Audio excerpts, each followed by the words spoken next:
بسم اللہ الرحمن الرحیم۔ السلام علیکم۔ روزی وائس چینل میں آپ سب کو خوش آمدید۔ آج میں آپ کے لیے ایک بہت ہی اچھی اور دلچسپ کہانی لے کر آئی ہوں۔ کہانی شروع کرنے سے پہلے آپ سب سے گزارش ہے کہ آپ نے اگر ابھی تک میرے چینل کو سبسکرائب نہیں کیا تو اس کو سبسکرائب کیجیے اور ساتھ جو بیل آئیکن ہے اس کو کلک کیجیے تاکہ ہر نئی آنے والی ویڈیو آپ تک آسانی سے پہنچ سکے۔ مرغے کی بانگ کے ساتھ ہی میری آنکھ کھل گئی تھی۔ دل تو کر رہا تھا سب کچھ چھوڑ چھاڑ کر لمبی تان کے سو جاؤں، مگر ایسا ممکن نہ تھا کیونکہ اس گھر کی ساری ذمہ داری مجھ پر ڈال دی گئی تھی۔ صبح صادق کے وقت میں اٹھتی اور کام پر لگ جایا کرتی، بھینسوں کو چارہ دیتی، پھر ان کا دودھ دھونے بیٹھ جاتی۔ اس کے بعد سب گھر کی صفائی کرتی اور پھر دہی کو مدھانے لگا کر بیٹھ جاتی۔ جب چھاچھ بن جایا کرتی تو میں سکھ کا سانس لیتی، پر ایسے میں سورج نکل چکا ہوتا اور مجھے جلدی سے سب گھر والوں کے لیے ناشتہ بنانا پڑتا۔ اس کے بعد بھی بس نہیں تھی، میں باقی کے کئی کام کرنے بیٹھ جاتی اور پھر دوپہر کے کھانے کا وقت ہو جاتا۔ اسی طرح میرا دن گزرتا اور جیسے میں ایک مشین کی طرح بس چلتی رہتی۔ بس رات کا وقت ہی غنیمت تھا میرے لیے، جب میں کچھ آرام کر پاتی۔ ایسا پہلے نہیں تھا۔ یہ سلسلہ 4 سال سے چل رہا تھا، جب ابا کے بعد اماں بھی چل بسی تھی۔ لیکن آج جو بات مجھے چچی کے منہ سے سنائی دی تھی وہ مجھے ہضم نہیں ہو رہی تھی۔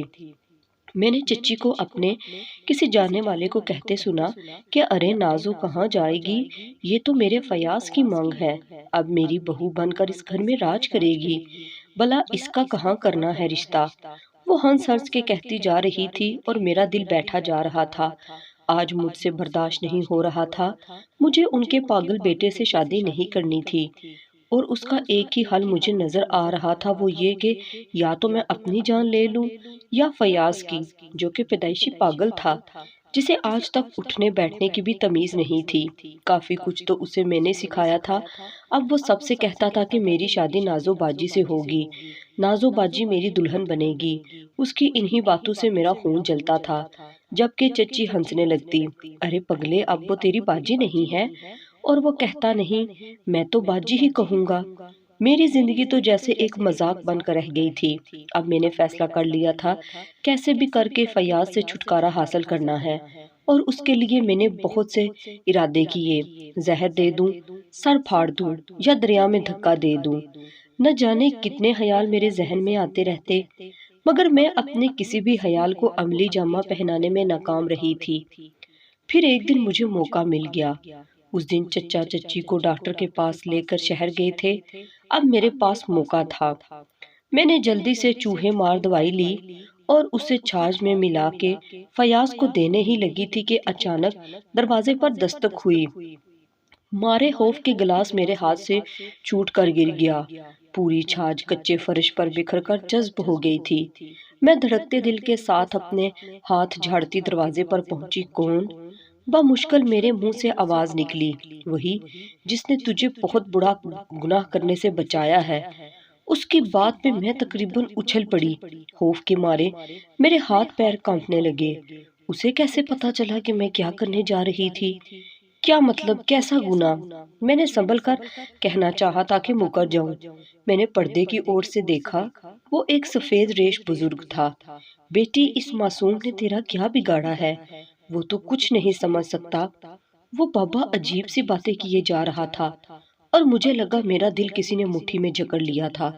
میں نے پیچھے مڑ کر دیکھا، فیاض اپنی پسندیدہ کالی بکری کے ساتھ کھیل رہا تھا۔ کبھی اس سے باتیں کرتا، کبھی گود میں اٹھا کے گھماتا۔ او میرے خدایا، یہ میں کیا کرنے جا رہی تھی؟ میں نے اپنے دل پہ ہاتھ رکھا۔ بابا میں نے کچھ نہیں کیا، میں بے قصور ہوں۔ اچانک میں پھوٹ پھوٹ کر رو پڑی۔ کیا لکھا تھا میری قسمت میں؟ کیسی زندگی تھی؟ ایک طرف کنواں اور دوسری طرف کھائی۔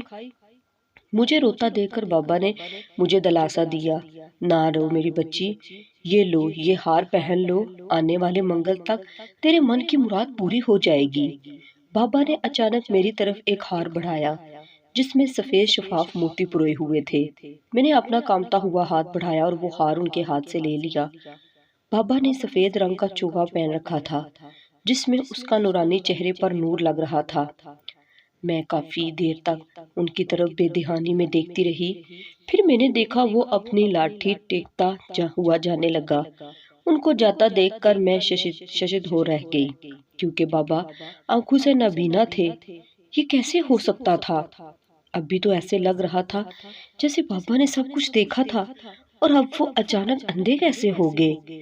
میں اسی ادھیڑ میں لگی ہوئی تھی کہ اچانک فیاض نے چیخ ماری تو میں نے جلدی سے اس کی طرف مڑ کر دیکھا۔ اس کے ہاتھ سے خون بہہ رہا تھا۔ میں بھاگتی ہوئی اس کے پاس گئی۔ کیا ہوا فیاض؟ میں نے جلدی سے اس کے بہتے خون پر اپنے دوپٹے کی پٹی باندھی۔ وہ بس چپ چاپ آنسو بہائے جا رہا تھا۔ اس کا اس طرح رونا مجھے بے چین کیے جا رہا تھا۔ میں نے دیکھا کہ اس نے گھاس کاٹنے والا چھرا اپنے ہاتھ میں لیا تھا۔ شاید وہ بہت تیز تھا، جس سے اس کی ہتھیلی میں بڑا گھاؤ لگ گیا تھا۔ میں نے اسے پرے دھکیلا۔ یہ کیا کر دیا تم نے؟ کتنی بار کہا ہے ایسی چیزوں کو ہاتھ مت لگایا کرو۔ میں سخت غصے میں آ گئی تھی اور اب وہ خاموش تھا۔ ایک پل کو مجھے خیال آیا کہ کہیں یہ بابا کے دیے ہوئے ہار کی وجہ سے تو نہیں ہوا؟ ہو سکتا ہے ابھی سے اثر شروع ہوا ہو۔ میں انہی سوچوں میں گم تھی کہ چچا اور چچی واپس آ گئے۔ اب مجھے منگل کا انتظار تھا، لیکن جیسے ہی منگل کا دن آیا، اس دن مجھے اپنی آنکھوں پہ یقین نہیں آ رہا تھا، کیونکہ جو کچھ میں نے دیکھا وہ میرے ہوش اڑانے کو کافی تھا۔ کیونکہ وہاں تو میں نے جب سے ہوش سنبھالا تھا ابا کو نہیں دیکھا تھا، کیونکہ جب میں 1.5 سال کی تھی تو وہ اچانک چل بسے۔ ان کے دل کی دھڑکن رک گئی تھی، اور جیسے اماں کی اور میری دنیا اندھیر ہو گئی تھی۔ لیکن اماں نے ہمت نہ ہاری اور دن بھر گھؤں والوں کے کپڑے سیڑتی اور محنت کر کے گھر کا خرچ چلاتی۔ کچھ بھینسیں بھی تھی، ان کا دودھ بھی بیچا کرتی، اور یوں ہمارا اچھا گزر سفر ہو رہا تھا۔ ابا کے ایک بھائی تھے جو دوسرے گاؤں میں رہا کرتے تھے۔ ان کا زیادہ آنا جانا نہ تھا۔ ہمارے گھر کبھی کبھار وہ آتے تو میرے ہاتھ پہ کچھ پیسے رکھ جایا کرتے۔ اماں مجھے سمجھاتی کہ بیٹا کسی سے پیسے مت مانگا کر۔ نہیں اماں، میں تو کسی سے نہیں مانگتی، وہ خود دیتے ہیں۔ میری بات پر اماں میرے گال چوم لیا کرتی۔ اب ہم کافی خوش تھے ایک دوسرے کے ساتھ، اور ہمارا گزر بسر ابھی اچھا ہو رہا تھا۔ میں اماں کی مدد کر دیا کرتی تھی، مگر وہ مجھ سے زیادہ کام نہیں کروایا کرتی تھی۔ لیکن ہماری خوشیوں کو جیسے کسی کی نظر لگ گئی۔ ایک دن اچانک اماں کو بخار ہو گیا، اور پھر وہ بخار ان کی جان کا روگ بن گیا۔ میں اس روز ان کو حکیم صاحب کے پاس لے گئی، لیکن کچھ فائدہ نہ ہوا۔ 2 ماہ تک ان کی حالت ایسی ہو گئی جیسے وہ کوئی زندہ لاش ہو۔ میں اس وقت 15 سال کی تھی، مجھے کچھ زیادہ علم بھی نہ تھا۔ پھر ہمارے رشتہ دار ان کو شہر لے گئے، جہاں پتا چلا کہ ان کے دونوں گردوں نے کام کرنا چھوڑ دیا ہے، اور کسی وقت کچھ بھی ہو سکتا ہے۔ بہت کوشش اور علاج کے باوجود اماں ایک رات اچانک مجھے چھوڑ کر چلی گئی، اور میں بھری دنیا میں اکیلی رہ گئی۔ مجھے لگ رہا تھا کہ اماں کے ساتھ میں بھی مر جاؤں گی۔ ان کے سوا جینے کا تصور بھی محال تھا۔ سب گاؤں والے ہمدرد تھے، لیکن پھر بھی میں اکیلی ہو چکی تھی۔ پھر 2 دن بعد میرے چچا اچانک آ گئے۔ انہوں نے میرے سر پر ہاتھ رکھا اور مجھے کہا، بیٹا اب یہاں تو نہیں رہ سکتی، اپنا سامان باندھ لے، کچھ دیر میں ہم یہاں سے نکلیں گے۔ یہ سنتے ہی میں زاروں قطار رونے لگی۔ مجھ سے ماں بھی چھن گئی تھی، اور ستم ظریفی یہ کہ میرا ابھائی گھر اور گاؤں بھی چھن رہا تھا، جہاں میرا بچپن گزرا تھا، جس کی گلیوں میں میں کھیلا کرتی تھی۔ میری سہیلیاں بھی سب یہی تھی، مگر یہی ٹھیک تھا کہ میں چچا کے ساتھ چلی جاؤں، ورنہ اکیلی لڑکی کیسے رہ سکتی تھی۔ شام ہوتے ہی میں نے اپنے گھر کو الوداع کہا۔ اس گھر کی چابیاں میں نے اپنی سہیلی رانی کو دے دی۔ رانو، میرے گھر کا خیال رکھنا۔ میں اس سے گلے مل کر بہت روئی۔ باقی سب بھی میرے لیے اداس تھے۔ میں نے نہ جانے کیسے خود کو سمجھایا اور وہاں سے چلی آئی۔ 2 گھنٹے بعد ہم چچا کے گاؤں پہنچ چکے تھے، جہاں چچی بڑے خراب موڈ سے میرا انتظار کر رہی تھی۔ میں ڈری سہمی ان کے قریب گئی تو انہوں نے بس ہلکا سا سر ہلا کر میرے سلام کا جواب دیا۔ میں جو پہلے ہی خوف زدہ تھی، ان کا یہ انداز دیکھ کر اور زیادہ سہم گئی۔ میں چرپائی کے کونے میں بیٹھ گئی۔ کپڑوں کی گٹری اب تک میرے ہاتھ میں تھی کہ اچانک کوئی شور مچاتا آیا، نازو آ گئی، نازو آ گئی۔ میں نے چونک کر دیکھا تو وہاں ایک لڑکا تھا جو میری ہی عمر کا تھا۔ بظاہر تو بالکل ٹھیک ٹھاک تھا، مگر اس کے انداز اور بول چال سے مجھے لگنے لگا کہ وہ پاگل ہے۔ یہ فیاض ہے میرا بیٹا۔ فیاض بیٹا، باجی کو سلام کرو۔ چچا نے میرے سر پر ہاتھ رکھ کر اس لڑکے کو مخاطب کیا۔ السلام علیکم نازو باجی، تم کب آئی، کیسی ہو، کہاں سے آئی ہو، کیوں آئی ہو؟ وہ بے تکی باتیں بولتا جاتا اور ہنستا جاتا۔ اب مجھے یقین ہو گیا تھا کہ وہ ذہنی مریض تھا۔ میں نے گھبرا کر چچا کی طرف دیکھا تو انہوں نے نظریں جھکا لی۔ تب چچی بھگتی جگتی اٹھی اور کھانا بنانے لگی۔ شاید چچا نے مجھ سے نظر بچا کر ان کو اشارہ کیا تھا۔ پہلے ہی خرچے کیا کم تھے کہ ایک اور بندہ گھر میں شامل ہو گیا۔ لو بلا کیا ضرورت تھی پرائی بچی کو لانے کی؟ ایک تو بیماری سے نہ اٹھا جاتا نہ بیٹھا جاتا، کام کرے گا کون؟ چچی کتنی دیر سے نہ جانے کیا کیا بولے جا رہی تھی کہ مجھے بہت شرمندگی ہوئی۔ میں کچھ سوچ کر اٹھی۔ چچی آپ مجھے بتا دیں کیا پکانا ہے، میں پکا دیتی ہوں۔ چچی نے عجیب نظروں سے میری طرف دیکھا۔ تم کھانا بنا لیتی ہو؟ انہوں نے سوال کیا۔ ہاں ہاں چچی، میں تو سارے گھر کا کام کر لیتی ہوں۔ ٹھیک ہے، یہ سبزی پڑی ہے، اس کا سالن بنا لو اور آٹا گوندھ کر روٹی اچھے سے پکا لینا۔ میری ہڈیوں میں جان نہیں، خود سے بیٹھا نہیں جاتا۔ چچی کا لہجہ کافی نرم ہو گیا تھا۔ میں نے بھی سکا سانس لیا۔ ویسے بھی بیٹھ کے کیا کرنا تھا، میں تو کام کرنے کی عادی تھی۔ اور پھر پہلے دن سے سارے گھر کے کام چچی نے میرے گلے ڈال دیے۔ میں سارے کام کر دیا کرتی تھی، لیکن ان کا بیٹا فیاض مجھے بہت تنگ کیا کرتا تھا۔ دن رات اس کی نت نئی فرمائشیں پوری کر کر کے میں تھک جایا کرتی تھی۔ نہ جانے اسے مجھ میں کیا دکھتا تھا کہ ہر وقت میرے آگے پیچھے پھرتا اور نازو باجو نازی باجو کہتا رہتا۔ پہلے پہل مجھے اس سے گھن آتی تھی اور خوف بھی محسوس ہوتا تھا۔ مجھے لگتا تھا وہ غصے میں آیا تو کچھ بھی میرے سر پر دے مارے گا۔ پھر آہستہ آہستہ مجھے علم ہوا کہ وہ تو بہت بے زر انسان ہے، کیونکہ ایک دن میرے سر میں شدید درد تھا۔ میں بڑی مشکل سے کام ختم کر کے بستر پر لیٹی ہی تھی کہ وہ آ گیا۔ باجی، آج تم میرے ساتھ پکڑم پکڑائی کھیلو گی نا؟ وہ اٹک اٹک کر بولا۔ نہیں فیاض، میں بہت تھک گئی ہوں، تم جاؤ۔ میں نے کروٹ بدلی تو اس نے میرا ہاتھ پکڑ کر کھینچا۔ اس کی اس حرکت پر مجھے بہت غصہ آیا۔ یہ کیا بدتمیزی ہے، میں نے چلا کر کہا تو وہ سہم گیا اور کافی دیر تک کونے میں کھڑا عجیب نظروں سے مجھے دیکھتا رہا۔ مجھے اسے اس طرح دیکھ کر ترس آیا۔ میں نے اسے اپنے پاس بلایا اور وہ گردن ہلانے لگا۔ آ جاؤ، میں نے کہا، آ جاؤ، پیارا بھائی ہے نا میرا۔ میں نے اسے پھسلایا بلایا، مگر وہ روٹھی شکل بنا کر کونے میں ہی بیٹھ گیا۔ اس رات میں نے خوب کوشش کی لیکن وہ نہ مانا اور کچھ دیر بعد چچی اس کو ڈھونڈتی میرے کمرے میں آ گئی۔ لے، تو یہاں بیٹھا ہے؟ پگلے، میں کب سے تجھے یہاں وہاں تلاش کر رہی ہوں۔ چل آجا، سونے کا وقت ہو گیا ہے۔ چچی اسے بے دردی سے کھینچتی لے گئی، مگر وہ میری طرف ہی دیکھتے جا رہا تھا۔ اس وقت مجھے معلوم پڑا کہ فیاض پاگل ضرور ہے، لیکن وہ کسی کو نقصان نہیں پہنچا سکتا۔ میرے دل میں اب اس کے لیے نرمی سی آ گئی تھی، لیکن یہ بھی زیادہ دیر نہ چل سکی۔ کچھ دن بعد ہی اچانک چچی نے شوشہ چھوڑا کہ میں نے نازو اور فیاض کی منگنی کر دی ہے اور سارے گاؤں میں مٹھائی بانٹ دی۔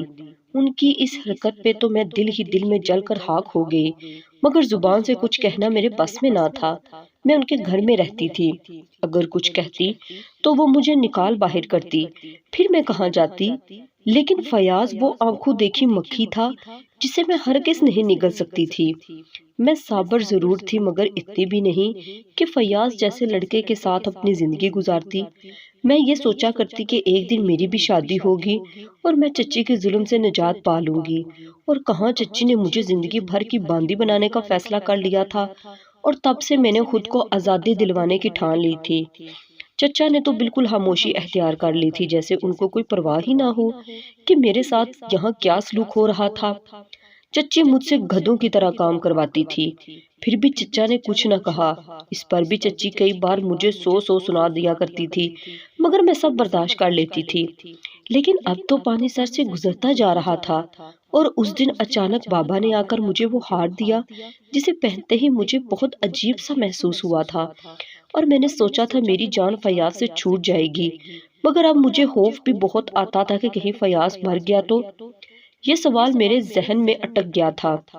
اب مجھے بہت ندامت محسوس ہوتی تھی کہ میں کیا کرنے چلی تھی، اور جیسے جیسے دن گزرتے جا رہے تھے میں نے دیکھا گھر میں کچھ عجیب سا ماحول بنتا جا رہا تھا۔ روز نئے نئے مہمان گھر آتے اور کھانا پانی پی کر چلے جاتے۔ سارا سارا دن وہ چچی کے کمرے میں ہوتے، نہ جانے کیا باتیں ہوتی، شاید چچی کے میکے والے تھے۔ اور منگل کی صبح جب میں اپنے سارے کام کاج کر کے چچی کو ناشتہ دینے ان کے کمرے کی طرف بڑھی تو میں نے جو منظر دیکھا وہ بہت خوفناک تھا۔ کمرے کے بیچوں بیچ چچی کی چرپائی تھی جس میں چچی لیٹی ہوئی تھی۔ ان کا سر اور ایک ہاتھ نیچے لٹک رہا تھا اور منہ سے خون نکلا ہوا تھا جو تقریباً سوکھ چکا تھا۔ ان کا چہرہ بہت خوفناک لگ رہا تھا۔ میرے ہاتھ سے چائے کا پیالہ چھوٹ کر چکنا چور ہو گیا۔ خوف کے مارے میرے منہ سے ایک لفظ نہ نکل رہا تھا۔ میں الٹے قدمیں بھاگتی ہوئی باہر آ گئی۔ چچا رات کو بھینسوں کے باڑے کے پاس چرپائی لگا کر سویا کرتے تھے کیونکہ چور ڈاکو بہت آتے تھے اور خاص طور پر مال مویشیوں کو چرا کر لے جایا کرتے تھے۔ وہ ساری رات چوکیداری کرتے تھے، بار بار جاگ کر پہرا دیتے تو اب تک سو رہے تھے۔ میں نے ان کو جھنجھوڑ کر جگایا تو وہ مجھے دیکھ کر حیران ہو گئے۔ کیا ہوا نازو، تو اتنی گھبرائی ہوئی کیوں ہے؟ کیا بات ہے؟ وہ آنکھیں ملتے پوچھنے لگے لیکن میرے منہ سے آواز نہیں نکل رہی تھی۔ میں بس ان کو اشارے سے بتا رہی تھی۔ چچا جلدی سے اٹھے اور چچی کے کمرے کی طرف بھاگے جہاں چچی اس دنیا کو چھوڑ کر جا چکی تھی۔ چچا نے اچانک سے رونا شروع کر دیا۔ وہ چرپائی کے پاس نیچے بیٹھ گئے لیکن مجھے بالکل رونا نہیں آ رہا تھا بلکہ بس ایک دہشت میرے دل میں بیٹھ چکی تھی۔ سب لوگ اچانک سے جمع ہونے لگے، لوگوں کا تانتا بن گیا۔ فیاض بھی اداس سا بیٹھا چچی کے ہاتھ کو بار بار چھوتا جا رہا تھا۔ اسے دیکھ کر اچانک میرا گلا رند گیا اور میں اس کے پاس بیٹھ گئی۔ میں نے اس کا ہاتھ تھاما اور پھوٹ پھوٹ کر رو دی۔ فیاض بھی اب میرے کندھے پر سر رکھے سسک رہا تھا، شاید اسے کسی ہمدردی کے سہارے کی ضرورت تھی۔ کچھ دیر روتا رہا، پھر میں نے اس کے آنسو پونچھے۔ نہ رو میرا بھائی، میں ہوں نا تیرے ساتھ، میں نے کہا تو وہ بھی اپنے ہاتھوں سے میرے آنسو پونچھنے لگا۔ مجھے بہت تکلیف ہو رہی تھی اسے یوں دیکھ کر۔ اوہ میرے اللہ، تو نے مجھے کتنے بڑے گناہ سے بچا لیا۔ میں کیا کرنے جا رہی تھی؟ یہ تو معصوم اللہ لوگ ہے، اسے میں قتل کرنے والی تھی۔ میں روتی ہوئی اندر گئی اور سجدے میں گر گئی۔ مجھے رب کا شکر ادا کرنا تھا جس نے بر وقت مجھے یہ سب کرنے سے روکا، ورنہ میں شیطان کے جھانسے میں آ چکی تھی۔ شام تک چچی کی تدفین ہو چکی تھی۔ کچھ لوگ اب بھی یہاں تھے، کچھ چلے گئے تھے اور 3 دن بعد گھر بالکل خالی ہو چکا تھا۔ میں نے وہ ہار اتار کر رکھ دیا تھا۔ اب مجھے خوف آتا تھا کہ کہیں کچھ اور برا نہ ہو جائے۔ چچا نے بتایا کہ چچی کو معدے کا کینسر ہو گیا تھا اور ڈاکٹر نے بتایا تھا کہ ان کے پاس وقت بہت کم ہے۔ اب اس گھر کی سیاہ و سفید کی مالکن میں تھی۔ چچا نے سب میرے حوالے کر دیا تھا۔ ایک دن میں نے سوچ لیا میں چچا سے خود بات کروں گی۔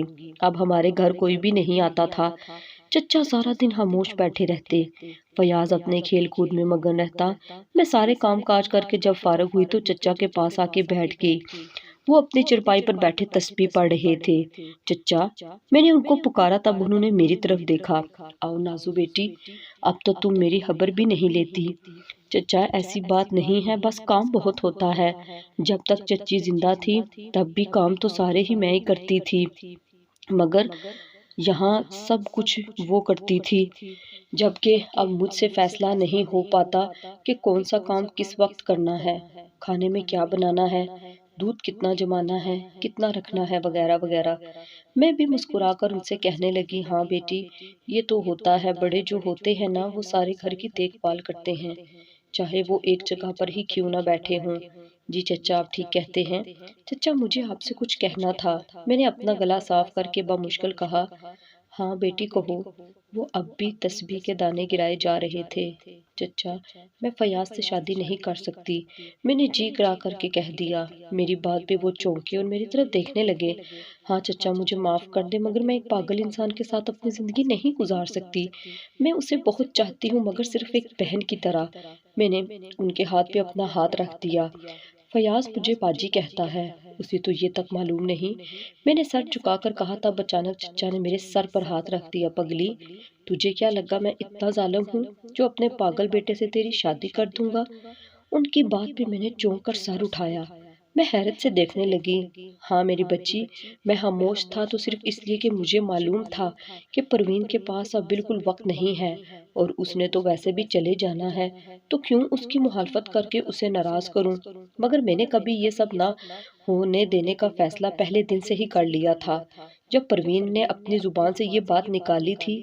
انہی دنوں ڈاکٹر صاحب نے بتایا تھا کہ اب پروین کے پاس بس زیادہ سے زیادہ 6 ماہ بچے ہیں، لیکن پھر بھی وہ 8 ماہ تک زندہ رہی۔ اس نے بڑی منتوں مرادوں سے فیاض کو پایا تھا، مگر وہ بچپن میں سر پر چوٹ لگنے کی وجہ سے ایسا ہو گیا۔ ہم نے بہت علاج کروایا مگر کوئی فائدہ نہ ہوا۔ اب تجھے بے بس و لاچار دیکھ کر پروین کے دل میں خیال آیا کہ فیاض سے تیری شادی کر دے، شاید وہ ٹھیک ہو جائے، لیکن یہ سب اس کی خام خیالی تھی۔ بس بیٹا، اب تو بھی اسے معاف کر دے، مرے ہوں کے ساتھ معاملات صاف کر دینے چاہیے تاکہ ہمارا سخنا رب ہمیں بھی معاف کر دے۔ وہ آسمان کی طرف دیکھتے ہوئے روئی پڑے۔ میں نے ان کو گلے سے لگا کر چپ کرایا اور خود وہاں سے چلی آئی۔ اپنے بستر پر لیٹی تو خیال آیا چچی نے بھی بیٹی کی محبت میں یہ سب سوچا تھا اور میں نے اپنی زندگی بچانے کے لیے یہ سب سوچا۔ دونوں کے دل میں ایک گناہ کا خیال آیا تھا۔ چچی میری زندگی کو قیدی بنانا چاہتی تھی اور میں فیاض کی زندگی ختم کرنا چاہتی تھی۔ ہم دونوں ہی گناہ گار تھے، دونوں نے گناہ کا سوچا، پر رب نے ہم دونوں کو بچا لیا۔ یا میرے اللہ مجھے معاف فرما، میں تیری گناہ گار بندی تجھ سے التجا کرتی ہوں، مجھے اپنے نیک بندوں میں شامل فرما۔ میں ساری رات روتی رہی اور توبہ کرتی رہی۔ میں نے چچی کو معاف کر دیا تھا اور صبح کا سورج طلوع ہونے کے ساتھ نئی سوچ کا سویرا اپنے ساتھ لے کر آیا تھا۔ آج سے میں نے فیصلہ کیا تھا کہ فیاض کو کبھی اکیلا نہیں چھوڑوں گی، ہمیشہ اس کا سایہ بن کر رہوں گی۔ جس شخص سے میری شادی ہوگی اس کے سامنے یہی شرط رکھوں گی کہ فیاض میرے ساتھ رہے گا۔ اب میں سکون سے تھی، کوئی بھی کام مجھے مشکل نہیں لگ رہا تھا۔ اب میں فیاض کو بالکل ماں بن کے دیکھا کرتی تھی، اور سچ پوچھیں تو مجھے اس سے اتنی محبت ہو گئی تھی جتنی ماں کو اپنی اولاد سے ہوتی ہے، اور وہ پگلا بھی تو مجھ پہ جان نچھاور کرتا تھا۔ مجھے حیرت ہوتی تھی کہ کسی بات کا ہوش نہ ہوتے ہوئے بھی وہ میرے دکھ سکھ کو سمجھ جاتا۔ میں اداس ہوتی تو وہ بھی اداس ہو جایا کرتا، میں ہنستی تو وہ بھی ہنستا۔ یہ عجیب سا رشتہ بن چکا تھا ہمارے درمیان۔ اب مجھے کوئی فکر نہیں تھی کہ لوگ مجھے بھی پاگل سمجھنے لگے تھے۔ جب میں اس کے ساتھ اوٹ پٹانگ حرکتیں کیا کرتی تھی میں اسی میں خوش تھی۔ میں نے وہ ہار دریا میں پھینک دیا تھا۔ اب مجھے اس سے خوف آنے لگا تھا۔ اس دن کے بعد میں فیاض کا بہت حیا رکھنے لگی تھی اور وہ بھی میرا بہت حیا رکھتا تھا۔ اگر وہ مجھے کہیں نظر نہ آتا تو میں بے چین ہو جایا کرتی تھی۔